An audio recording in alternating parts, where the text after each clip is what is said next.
Hi everyone, welcome to economics class. In the first part, we have seen about the British rule in India, and in the second class, we have seen about the fire plans. First 7 fire plans have been concentrated in the second part. In the third class, we are going to see about the economic reforms in the year 1991 and the remaining fire plans. So நம்ம எதுக்காக வந்து economic reforms போனோம் அப்படின்றது பார்த்தோம்னா mainly 3 reasons இருக்குது. First one unsustainable rate of inflation நம்ம பார்த்தோம்னா விலையேற்றம். Second one higher fiscal deficit. So fiscal deficit நம்ம பார்த்தோம்னா பண பற்றாக்குறை. Third one negative balance of payment. So balance of payment நமக்கு தெரியும், எக்ஸ்போர்ட் மைனஸ் இம்போர்ட் தான் அதோடைய ஃபார்முலா. ஸோ எக்ஸ்போர்ட்டை காட்டிலும் இம்போர்ட் வந்து நம்ம இறக்குமதி அதிகமாக நம்ம பண்ணலின்னு வரப்போ நம்மளுடைய பேலன்ஸ் ஆஃப் பேமெண்ட் வந்து நெகட்டிவில் போகும். ஸோ இந்த ரீசன்ஸ்னால வந்து பார்த்தோம்னா நம்மளுடைய கவர்மெண்ட் கிட்ட போதுமான ஃபண்ட்ஸ் இல்லை. So we move towards the international monetary fund and the world bank. So அதனால தான் நம்ம வந்து பார்த்தோம்னா we move towards the liberalisation, privatisation and globalisation. So தாராளமயமாக்குதல், தனியார் மயமாக்குதல் அண்டு உலகமயமாக்குதல். சரிங்களா?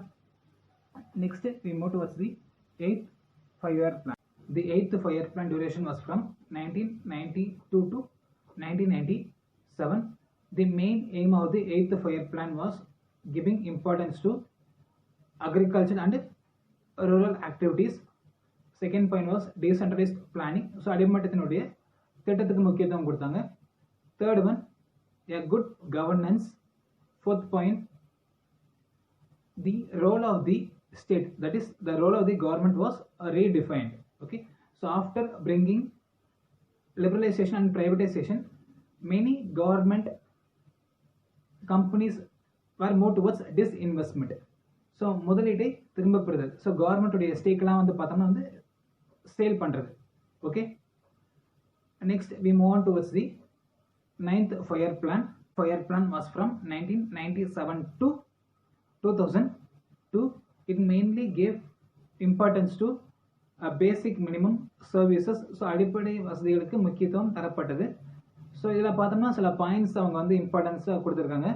ஸோ ஃபஸ்ட்டு நம்ம பார்த்தோம்னா வந்து சேஃபான drinking water, universalisation of primary health care, universalisation of primary education, connectivity of all villages to a town. So நம்ம வந்து பார்த்தோம்னா ஸ்கீமில் வந்து பிரதான் மந்திரி கிராம சடக் யோஜனா ஒரு திட்டம் பார்த்துருப்போம். Pradhan Mantri Gram Sadak Yojana. So take note of that. So ஒவ்வொரு கிராமத்தையும் வந்து பார்த்தோம்னா டவுன் கூட கனெக்ட் பண்ணுறது நம்ம பார்த்தோம்னா வந்து பிரதான் மந்திரி கிராம சடக் யோஜனா. அடுத்தது public housing assistant to shelterless poor families. Importance was also given to rural areas. So கிராமப்புறங்களை முன்னேற்றம் அடைய செய்யணும் அப்படின்றத பார்த்தோம்னா அந்த 9th 5-year plan உடைய importance. Then we move towards the 10th 5-year plan from 2002 to 2007. So இதில் என்ன நம்ம பார்த்தோம்னா ஒரு இம்பார்ட்டன்ட் பாயிண்ட் இருக்கு. இந்த year 2002 agriculture was chosen as the prime moving force. So பிஎம்எஃப்னு சொல்லுவாங்க, prime moving force. So prime moving ஃபோர்ஸ்ன்றது நம்ம பார்த்தோம்னா பிரதான நகர்த்தும் தொழில். ஸோ நம்மளுடைய எக்கனாமிக் செக்டர்ஸ் நம்ம பார்த்தோம்னா பிரைமரி, செகண்டரி, டெர்ஷியரின்னு இருக்கு இல்லைங்களா? அதில் வந்து பார்த்தோம்னா விவசாயம் தான் நம்மளுடைய முதன்மையான தொழில். ஸோ விவசாயத்தை முன்னிறுத்தி நம்மளுடைய பொருளாதாரத்தை மேம்படுத்த வேண்டும் என்பது இந்த point. Agriculture was chosen as the prime moving force. Okay, so அதுக்கு முன்னாடி என்ன இருந்துச்சு நம்ம பார்த்தோம்னா இண்டஸ்ட்ரி வந்து பார்த்தோம்னா வந்து 1950 it was chosen as the prime moving force. So later they accepted that it was a failure, and in the year 2002 agriculture was chosen as the prime moving force. And the next point was doubling the per capita income in 10 years. So தனிநபருடைய வருமானத்தை 10 ஆண்டுகளை இரட்டிப்பாக்கணும் அப்படின்றது இதோடைய 10th பிளானுடைய நோக்கமாக இருந்துச்சு. So ப்ரெசென்ட்ல எப்படி நம்ம பார்த்தோம்னா வந்து விவசாயியுடைய வருமானத்தை வந்து இரட்டிப்பாக்கணும் அப்படிங்கிறதுக்காக அசோக் கல்வாய் கமிட்டி அமைச்சிருக்காங்க இல்லையா? ஸோ சேம் வைஸ் அந்த டைம்ல வந்து பர் கேபிட்டல் இன்கம், தனிநபருடைய வருமானத்தை வந்து டோட்டலி வந்து டபுள் பண்ணணும் அப்படிங்கிறது அதோடைய எய்மாக இருந்துச்சு. நெக்ஸ்ட் பாயிண்ட் நம்ம பார்த்தோம்னா so higher growth rate achieve பண்ணது மட்டும் நம்மளுடைய அப்ஜெக்டிவாக இல்லாமல் but also by improving the life of the quality of common people. இது வந்து ஒரு important point. Next we move on towards the 11th 5-year plan. So 11th 5-year plan duration நம்ம பார்த்தோம்னா வந்து 2007 to 2012. ஸோ 2008 நம்ம பார்த்தோம்னா ஃபினான்ஷியல் கிரைசிஸ் வந்து அக்கராச்சு. So இதனால வந்து பார்த்தோம்னா higher rate of inflation around 6% and costlier food grains prices, costlier oil prices. So இதனால பீப்புள் கிட்ட ஒரு அன்ஸ்டபிலிட்டி வந்து நிலவனுச்சுன்னு நம்ம சொல்லலாம். அடுத்தது 11th பிளான் அண்ட் 12th பிளானை வந்து கொஞ்சம் ஜஸ்ட் பை கம்பைன் பண்ணி நம்ம பார்த்துடலாம். 12th ஃபயர் பிளான் பார்த்தோம்னா ஒரு ப்ராப்ளம் சால்விங் பிளான்ஸ் தான் நம்ம பார்க்கணும். ஸோ இதில் வந்து பார்த்தோம்னா making redynamism in agriculture, management of India's water resources, achieving of electric targets.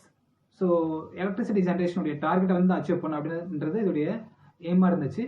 So fourth நம்ம பார்த்தோம்னா வந்து urbanisation and tribal development.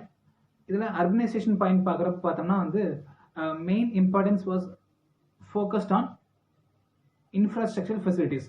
So கட்டமைப்பை வந்து நம்ம அதிகப்படுத்தணும் அப்படின்றது இதோடைய நோக்கமாக இருந்துச்சு நம்ம சொல்லலாம். அடுத்தது இந்த எலக்ட்ரிசிட்டி ஜென்ரேஷனில் வந்து பார்த்தோம்னா around 175 gigawatt of renewable resource வந்து பை த இயர் 2022 நம்ம உற்பத்தி பண்ணோம் அப்படிங்கிறது நம்முடைய எய்மாக இருந்துச்சு. ஸோ இதுக்காக அரௌண்ட் ஒரு 100 ஜிகாவாட் ஆஃப் சோலார் அலைன்ஸ் வந்து நம்ம டார்கெட் அச்சீவ் பண்ணோம் அப்படின்றது நம்முடைய நோக்கம். ஸோ ஹவவர் நம்ம வந்து பார்த்தோம்னா சோலார் பேனல்ஸ் வந்து நம்ம சைனாட்ட தான் நம்ம வந்து இம்போர்ட் பண்ணுறோம். இருந்தாலுமே வந்து நமக்கு ரெனியூவபிள் ரிசோர்ஸ்க்கு ரொம்பவுமே வந்து நமக்கு யூஸ்ஃபுல்லாக இருக்குது. ஓகே, கோலுடைய யூசேஜ் வந்து தடுக்கிறதுக்கு ரொம்ப பயனுள்ளதாக இருக்குது. அடுத்தது இன்ஃப்ராஸ்ட்ரக்சர் வந்து நம்ம இம்ப்ரூவ் பண்ணோம், கட்டமைப்பு வந்து நம்ம அதிகரிக்கணும்னு வர்றப்போ கண்டிப்பாக வந்து லேண்ட் அக்விசிஷன் வந்து important in the private investment. So இதில் நம்ம பார்த்தோம்னா ஸோ 12th பிளான் டியூரேஷன் வந்து அரௌண்ட் 2012 to 2017 முடி நம்ம வரும். ஸோ பட் இன்பிட்வீனில் ஆன் January 1, 2015 நம்மளுடைய national democratic alliance, so Modi government வந்து பார்த்தோம்னா ஆன் January 1, 2015 நித்தி ஆயோக் அவங்க கொண்டு வந்துட்டாங்க by scrapping the planning commission.